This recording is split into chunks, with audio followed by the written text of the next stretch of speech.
Listen to me. Do not go into Glacier National Park alone. I'm serious. Every single year, hikers vanish or turn up dead in the park, and yet no one is really talking about this. When a case happens in Yosemite or the Grand Canyon, the coverage is everywhere.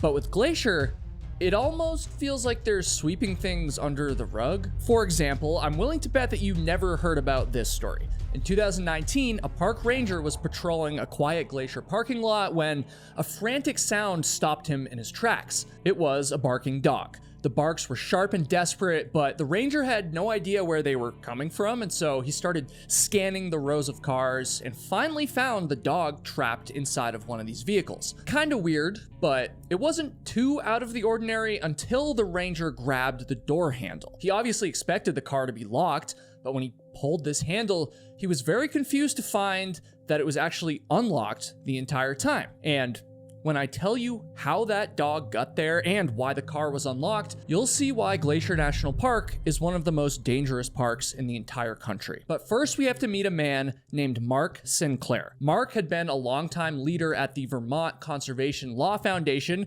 He was someone who loved the outdoors so much that he had spent decades fighting for it. By the summer of 2019, Mark was semi-retired and living out in Whitefish, Montana, and earlier that season, he'd even worked at Glacier National Park as a visitor services assistant. Mark clearly knew his way around the wilderness. He understood the risks, and he had nothing but respect for the mountains. But on July 8th, 2019, he learned that all that love didn't guarantee that the mountains would love him back. Around 2:30 p.m. on July 8th, Mark parked his car at the Logan Pass Visitor Center. He donned a bright yellow bandana, and then he headed straight towards the Highline Trail, which is a popular but treacherous trail in Glacier National Park.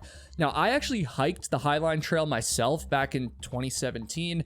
It's incredible. It's gorgeous, but it's also very sketchy. It has a lot of spots where you'll find yourself hiking in like a single file line above these sharp cliff faces with massive drop-offs on the other side of the trail.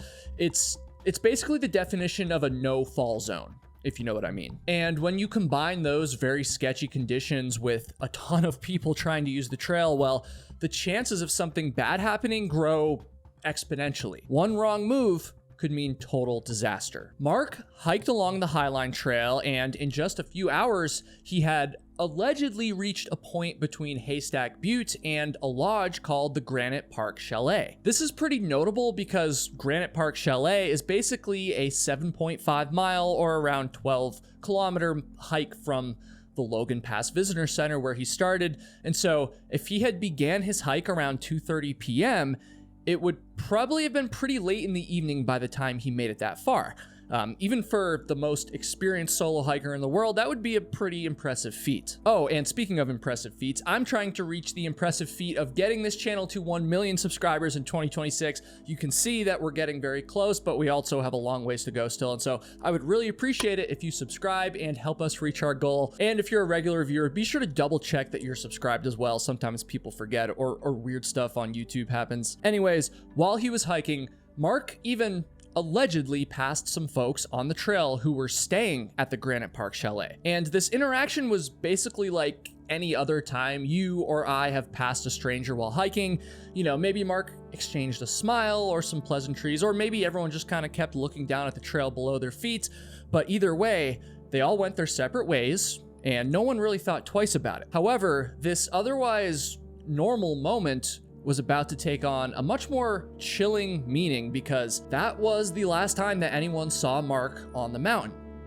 Allegedly. As the sun went down over the Highline Trail, all the other hikers either made their way back to their cars, they set up camp, or they checked into the lodge, but not Mark. In fact, it wasn't until the next morning that a park ranger approached Mark's abandoned car at the trailhead and made that shocking discovery that his dog was still stuck inside. This ranger soon realized that the car was actually unlocked and that the keys were also just sitting in there as well. Each new discovery only confused the rangers more and more, especially that abandoned dog, right? Because from all accounts, Mark was a kind and logical man. The only reason that he would leave his dog in an unlocked car would be if he was planning on coming right back quickly. But once again, we know that some people reportedly saw him basically like 7 miles up the mountain, and we also now know that he left the keys inside the car. Things just weren't adding up. Search efforts began that morning all over the Logan Pass area.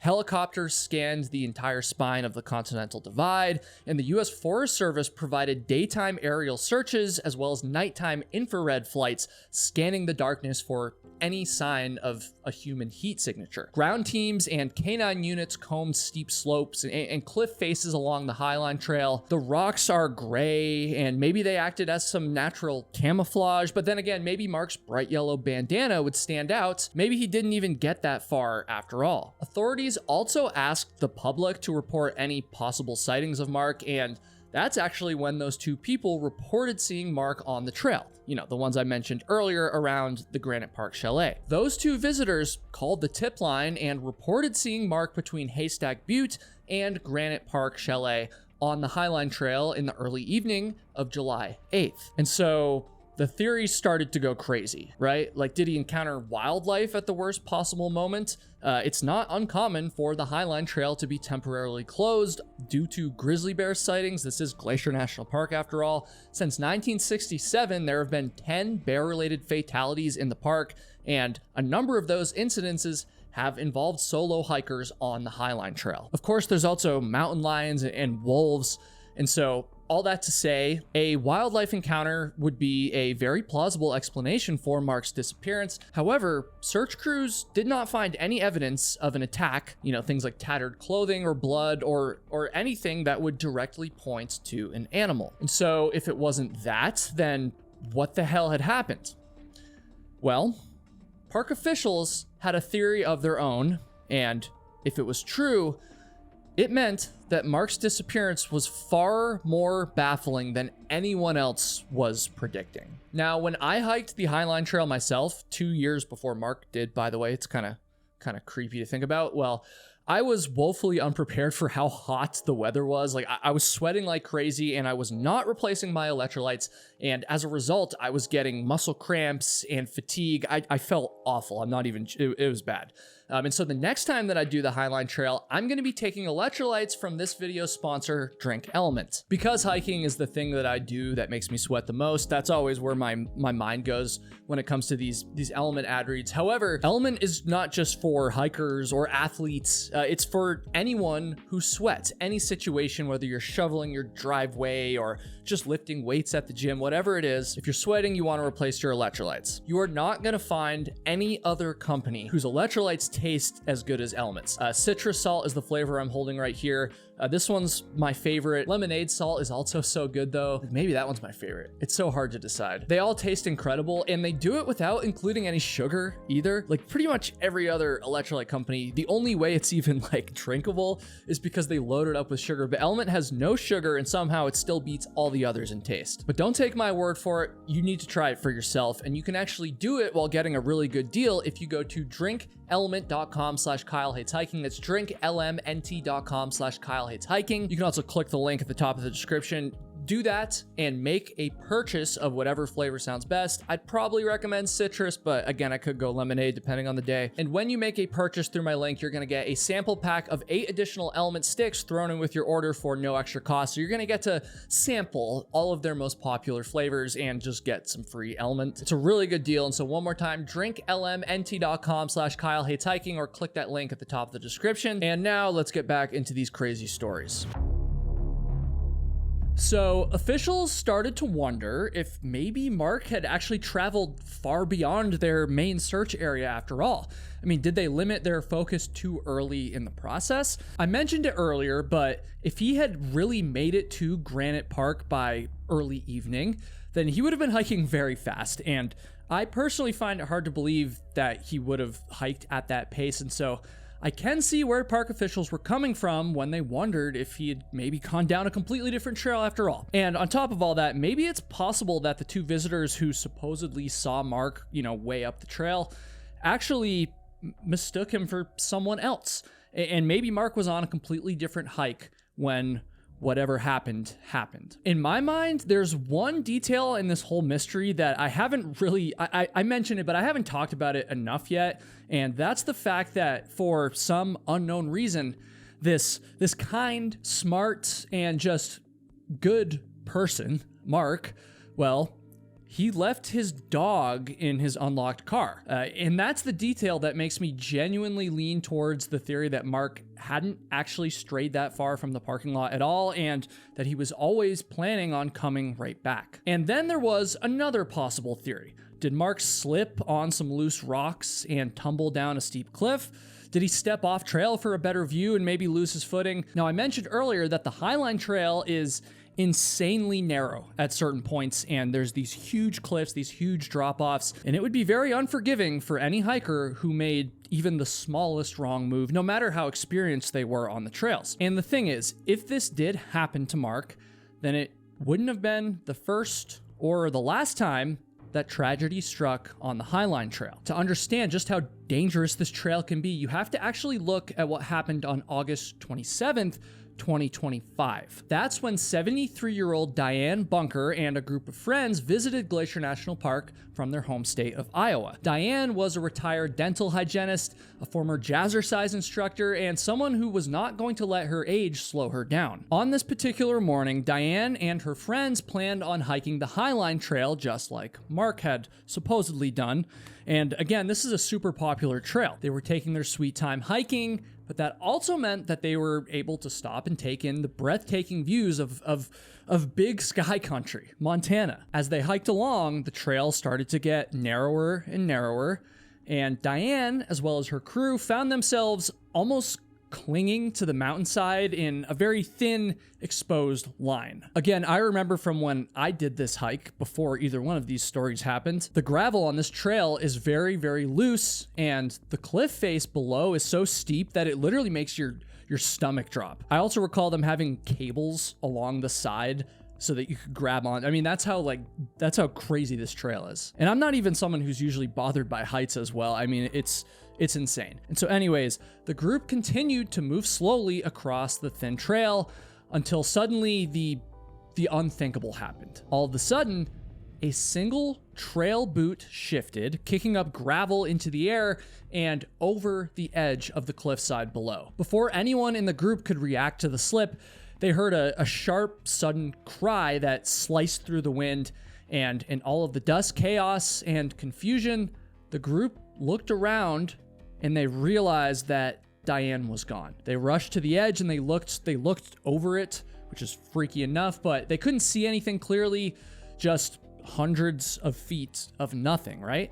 They called out Diane's name over and over, but they never got a response. At approximately 11 a.m., park staff were alerted that a woman had fallen from the Highline Trail. Rangers responded swiftly and emergency crews were mobilized, and it wasn't long before the group of hikers could hear the massive roar of the Two Bear Air rescue helicopter. That's the name of the organization, Two Bear Air. They heard this helicopter gliding along the cliff face, scanning the steep terrain beneath the trail. I mean, this is just, again, I keep saying it, but as someone who's been on this trail, like, I can't even imagine this, man.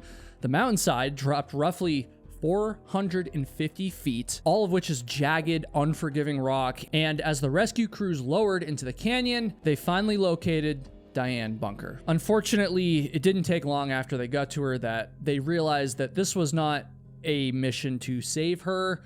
This was a recovery mission. And so she was transferred to the county coroner's office, and she had passed away from the traumatic injuries that she sustained in the fall. Park officials responded to this disaster about as quickly as anyone could ever hope, but sometimes not even the best rescue crews can undo one false step, even on one of the most popular trails in a very popular national park. Diane's story is tragic, and to bring it back to the first story, Mark's story, I can't help but wonder if maybe that's the same thing that happened to him. And maybe in his case, especially because he started so late, maybe there was just nobody around to see it. After tons of searching and very little to work off of, search crews were beginning to lose hope of ever finding out the truth of what happened to Mark. And unfortunately for Mark's sweet dog and his sweet family, anyone who loved him, no one ever found out the truth. On July 18th, after 9 grueling days of searching, the park scaled back their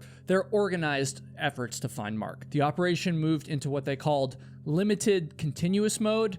You know, patrols would continue and the investigation would stay open, and search teams would ramp back up if they ever got like a credible tip, right? And so back home in Vermont, Mark's friends and family and former colleagues even waited and waited. They held on to the idea that maybe somehow he would walk out of the park unharmed, but there's never been a single sign of him to this day. No backpack, no footprints, and no yellow bandana. Now, both Mark and Diane's stories are chilling reminders of just how dangerous it can be when you're in the mountains, but sometimes the strangest outdoor mysteries can take you to the bottom of a deep, dark lake as well. Meet 68-year-old Barry J. Trajan of Columbia Falls, Montana. He was a humble local man who was retired and loved to occasionally explore the incredible national park that was pretty much right in his backyard. But, of course, this version of a backyard doesn't just have swing sets or bird baths. It has frigid alpine lakes, grizzly bears, rugged cliffs, and tons of other stuff that's constantly trying to kill you. On July 22nd, 2020, Barry decided to hike around Kintla Lake right near the Canadian border. He parked at the Kintla Lake trailhead and he headed into the forest, but in all of his excitement for this beautiful summer hike, Barry broke the #1 rule of solo hiking. And that would be, of course, although there's probably a lot of #1 rules, but this one's, there's no rule that's less important than this one. The rule is that you have to tell people your plans. Like, you have to let someone know where you're going when you're going, right? And Barry's lack of communication was about to become a serious problem because his car would sit at the trailhead for the rest of the day, and then the day after, and then the day after that. Finally, 3 days later, park rangers noticed that this strange car still hadn't moved, and when they ran the plates, they realized that Barry Trajan was missing. Investigators jumped into action on land, in the water, as well as in the sky. They started by using local search and rescue teams to sweep the trails around the shores of the lake, and then they were supported by the crews from 2 Bear Air helicopter to scan the forest from above. They were trying to look at this mystery from like every possible angle, but days and days passed without any breakthroughs before finally everything changed when they turned their attention not to the shores of the lake, but to the actual lake itself. On August 4th, over a week after Barry went on this mysterious hike, a group of search and rescue personnel were hiking along Kintla Creek, which runs in and out of the lake, when one of the team members spotted something extra shiny, kind of shimmering in the current of the creek. And as they walked closer and closer to this mysterious shiny object, they could see that it was very out of place. You know, it wasn't a rock or a shell or anything natural. It didn't belong there. One of the crew members waded into the shallow waters, bent down to get a closer look, but finally, just had to reach into the creek himself in order to know for sure. And so he slowly lowered his hand into the very cold water. He grabbed the object, and it turns out it was a pair of sunglasses. This was like the first real clue in a case that had been getting increasingly desperate by this point. And investigators did, in fact, have reason to believe that these waterlogged sunglasses belonged to Barry.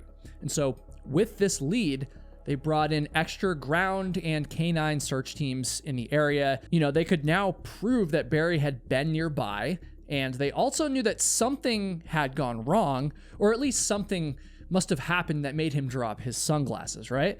At first, the canine handlers could tell that the dogs were showing interest near the creek and along the water's edge, but the dogs eventually ended up losing that scent. It was becoming crystal clear that if they wanted any hope of finding Barry, they needed to seriously level up their search equipment, and so that's exactly what they did. After the sunglasses were discovered, search crews decided to deploy a remote-operated underwater vehicle to probe the dark, frigid depths of Kintla Lake. They used this vehicle to search below the surface, trying to find any other sign of Barry, but even with the latest technology, they were not able to crack this case. And so, where could Barry have possibly gone? Did he maybe run into a grizzly bear or some other kind of wildlife out there? Maybe he had to run away from something, and that's when his sunglasses fell into the creek. Although if that was the case, search crews would have probably found some other kind of evidence, like some torn clothing or footprints or trail of blood even. But they didn't find that stuff. All they found were those sunglasses. Maybe whatever happened to Barry wasn't even an accident at all. I mean, I did some basic digging and I found out that the Canadian border was only about 1.5 miles away from the northern tip of Kintla Lake. And I couldn't find a lot of personal information about Barry and his life, but there's a part of me that wonders if maybe he just decided to keep walking north until he made it to Canada. I don't know. This was 2020 again, and so that was a crazy year for all of us. Who knows what anyone might have been thinking. But then again, of course, I can't imagine a 68-year-old could just manage to live off the grid in Canada for 6 years with just the clothes on his back. And so that theory's probably wrong, let's be honest. This case is just filled with so many unknowns that, you know, in a way we are kind of forced to come up with our own theories. Because as of August 10th, 2020, the search for Barry shifted into what officials called, again, limited continuous status, and to this day, he's still considered missing. This story is just so heartbreaking, man, and it really makes me feel like I need to repeat myself one more time. If you are solo hiking, please, please, please tell somebody where you are going. It might just save your life. Barry might have fallen victim to an endless underwater nightmare, but this next mystery feels even more unhinged because search crews couldn't even find one single clue before everything went sideways. On October 26th, 2003, a group of hunters were out in the wilderness near Marion, Montana, when they came upon something truly gruesome. As they walked along a remote ridge, they first discovered a mysterious duffel bag on the ground. Like, that's never a good sign. One of the hunters bent over to unzip the bag, and inside of it, he found a .22 caliber pistol. And again, you know, the duffel bag was one thing, but now finding a gun hidden in the woods is even worse. But their day truly became a nightmare when they picked up the bag to find something even more horrifying on the ground below. A human skull. So let's back up just a little bit and allow me to introduce you to a man named Larry Kimball. In May of 2003, Larry was 39 years old and he was from a town called Dorr, Michigan, not Montana. He had brown hair, brown eyes, and wore his long hair in a ponytail. Now, at this time, Larry was unfortunately going through a breakup with his longtime girlfriend, and by all accounts from his friends and family, he was at a real crossroads in his life, and things were about to get much, much worse. On June 16th, 2003, an unknown 1998 blue GMC pickup truck was first spotted by park rangers at the Rocky Point trailhead in Glacier National Park. The rangers noted that the truck looked strangely abandoned, but they decided to just kind of keep an eye on it. I mean, maybe the owner was just out camping in the backcountry and would come back for it shortly. But days passed and nobody returned to the truck. Rangers watched it closer and closer with each passing day, arriving each morning to find it exactly where it had been left, still empty and completely abandoned. And so after a week of waiting, park officials finally made the decision to impound this truck, and that was on June 23rd. And once they ran the license plate, it led them to its owner, and things only got weirder. And I say that because this truck, of course, belonged to Larry Kimball. His truck was found abandoned in Montana, but as far as anyone in Larry's life knew, he was still supposed to be hundreds of miles away at his home in Michigan. And to make matters stranger, this truck didn't have like a note or any indicator that he was coming back anytime soon. And so how the hell did it get there? Well, actually, maybe that's kind of a stupid question. I obviously assume that the truck technically got there because someone drove it there, but I'm really asking that question because Larry's brother John told deputies that no one had seen or heard from Larry since April. And like I said, if you had asked anyone in Larry's life, they would have told you that he was still in Michigan, but the truth finally started to set in. They had lost track of their friend, and now Larry was suddenly missing in Montana. Back in Michigan, authorities searched Larry's home, expecting to find something that explained why he traveled to Glacier National Park. I mean, maybe they could find like a map or a guidebook, something, right? Well, they couldn't find anything that explained his sudden and apparent urge to explore the Montana wilderness. Larry wasn't known to be interested in hiking or camping, and he certainly had never mentioned this trip to anyone in his life. And so back at the park, rangers finally searched his truck, And this is when they found their most important clue yet. While digging in the console of the truck, rangers discovered a park entrance receipt that had a date of May 29th.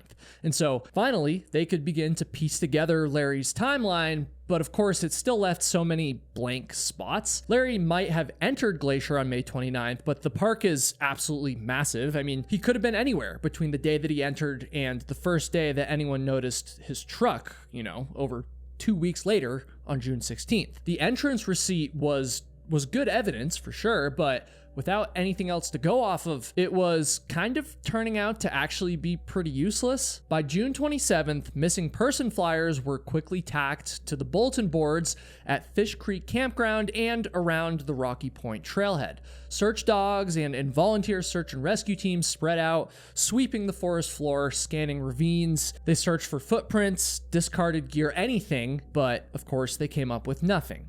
That first search lost momentum, but they started a second search effort on July 10th. And this time they put together more organized grid patterns and put even more boots on the ground. But then, as if Larry's disappearance wasn't already awful enough, the park was hit with complete disaster. The Robert Fire blazed through the east side of Glacier National Park in mid-July of 2003, destroying nearly 13,000 acres of forest, including some of the areas where search crews had been desperately looking to find Larry. And it also forced search crews to redirect their energy away from Larry's search. And so, what could have possibly happened to him?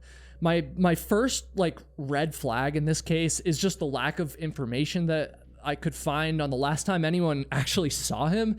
I mean, his official Doe Network profile says that he was last seen in Michigan by family in April of 2003. But I mean, that leaves multiple months between his last known sighting and the moment that his truck was discovered in mid-June. And so did he really manage to not see anyone else for that entire time? Or is there someone out there that isn't talking about the last time that they saw Larry? One running theory the authorities had was that it's possible that Larry had somehow fallen into the nearby Lake McDonald. This lake has a rugged shoreline, and if you weren't experienced, or even just if you weren't careful, you could easily slip into it and drown. However, it's important to note that despite multiple searches, crews found zero sign of Larry in the lake or even in the surrounding area. And of course, I'm also left to wonder if authorities might have been more successful in their search if they hadn't been forced to deal with the Robert Fire. I mean, maybe the huge distraction of this fire made them miss a key breakthrough, or even more likely, maybe the fire even destroyed key evidence. And it's also entirely possible that Larry went out into the park unprepared and got lost, couldn't find his way back, or maybe he encountered dangerous wildlife. I feel like I say it in every single story, but I mean, this is Glacier after all. There's tons of grizzly bears. Hell, maybe he even fell victim to foul play. Nobody knew, and without any additional evidence, there was just no clues on even where to start. That is, until those hunters found the mysterious duffel bag, the gun, and the human skull in October of 2003. When the authorities finally arrived to inspect this disturbing discovery, they were able to recover additional remains and some personal items, including a knife, some sunglasses, an electronic poker game, as well as a bunch of other personal items. But the isolated location and the scattered belongings, they didn't really give the police any clear answers about the man's identity or how he actually died, right? And so an autopsy would eventually determine that the remains belonged to a Caucasian male, approximately 21 to 36 years old and roughly 6 feet tall. And this John Doe had suffered trauma to the right side of his head, but investigators couldn't determine whether it resulted from a fall or something like a gunshot wound. The John Doe's death was officially ruled inconclusive, and though the case went cold for more than a decade, authorities obviously couldn't help but wonder the same thing you're wondering right now. Was this John Doe actually Larry Kimball? Larry had disappeared earlier that spring and was presumably somewhere in the area of Glacier National Park, not far from the town of Marion, where these remains just so happened to be found. And so I really hate to say this, but is it possible that Larry was experiencing, deep sadness and heartbreak? He had just gone through this breakup, and maybe he wanted to end his life far away from his family. Maybe he drove out to scenic Montana, left his car, and then trekked for a few days with his duffel bag of supplies, including some marijuana and that poker game. You know, maybe he was trying to get some last bits of relaxation and fun, and maybe eventually he just found a nice quiet spot and took his own life, where his remains and his gun were eventually found. Now, I really spelled out that hypothetical situation in a lot of detail there, and I did it for a reason, because I think on the surface that sounds like the most plausible theory here. However, you need to listen to this. So Marion, Montana is almost 60 miles away from Lake McDonald, from the Fish Creek campground, and all of the general places near where Larry's car was found. And as a lot of you know, I'm an avid backpacker. I've done a lot of 60 plus mile backpacking trips, and it is not easy. I find it hard to believe that an inexperienced hiker like Larry, especially without the proper gear, could pull off something like this, honestly. And so I guess maybe he could have hitchhiked all the way out there instead, but that also hinges on the fact that Larry was feeling so sad and, you know, searching for peace and quiet away from other people. And so I find it hard to believe that he would loop a bunch of random strangers into his plan. And also, no one ever came forward saying that they gave him a ride. Finally, in 2022, after years of this strange mystery, there was actually a big breakthrough in the John Doe case that would at least give us some kind of answers. Investigators were able to trace the John Doe's DNA back multiple generations and finally confirm that they belonged to a person named Stephen Edward Gooch, a man who had been missing since 1995. Stephen had been last seen in Washington state, but his family had lost contact with him before he went missing, which sounds kind of familiar. Authorities still haven't pinpointed Stephen's exact cause of death, but at least his family got some closure thanks to, you know, DNA evidence, which is great, but tragically, Larry's family wouldn't be so lucky. To this day, he's still missing, without a trace. His case remains an open investigation, and authorities are still looking for any possible leads. I've already done a lot of speculating with this particular story, so if I had to do even more, my hunch is that the fire probably erased any evidence of what happened to him, but I could be wrong. My heart goes out to Larry, as well as anyone else who's ever lost a loved one in similar circumstances. Now, search crews were at a loss pretty much every day in Larry's case, but not even the President of the United States himself could get to the bottom of this next story, one of the oldest mysteries in Glacier National Park history. On August 23rd, 1924, Bill and Joe Whitehead wrote a letter to their mother, Dora, from Glacier National Park. They signed the letter with one final reassuring line that said, "Don't worry, Mother, we won't go into any danger." But that's the thing with the wilderness. You often don't know how dangerous a situation is until it's far too late. Joseph Whitehead was 29 years old and worked as an engineer in Chicago. His little brother William was just 22 and was studying at MIT. These are some smart brothers. In the summer of 1924, the brothers spent over a week exploring Glacier National Park by car, boat, and horseback. They slowly worked their way deeper and deeper into the park until they reached the Granite Park Chalet high in the mountains. You might remember that name from the beginning of the video.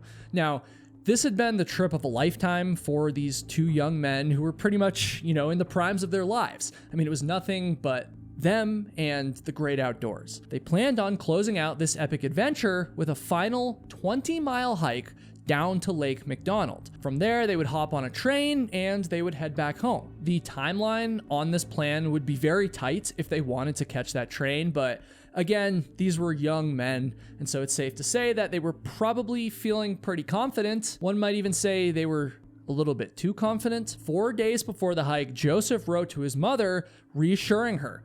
He said things like, "We're enjoying ourselves very much and taking no chances of injuring ourselves." He knew that his mother might still worry about him and his brother, and so he even made that promise to her. He said, quote, "Don't worry, Mother, we won't go into any danger." Early in the morning on Sunday, August 24th, the brothers left Granite Park and started down the trail towards Lake McDonald. They hiked further and further towards the lake, and as the day went on, some fellow hikers spotted the two brothers right around midday. Now, during this encounter, the brothers were still like 10 miles away from their final destination, and as far as the other hikers were concerned, the brothers looked completely normal. Both Joseph and William looked like they had all the necessary gear for a technical hike like this, and I've read some accounts that even mentioned that the brothers were seen smiling. You know, they were in good spirits.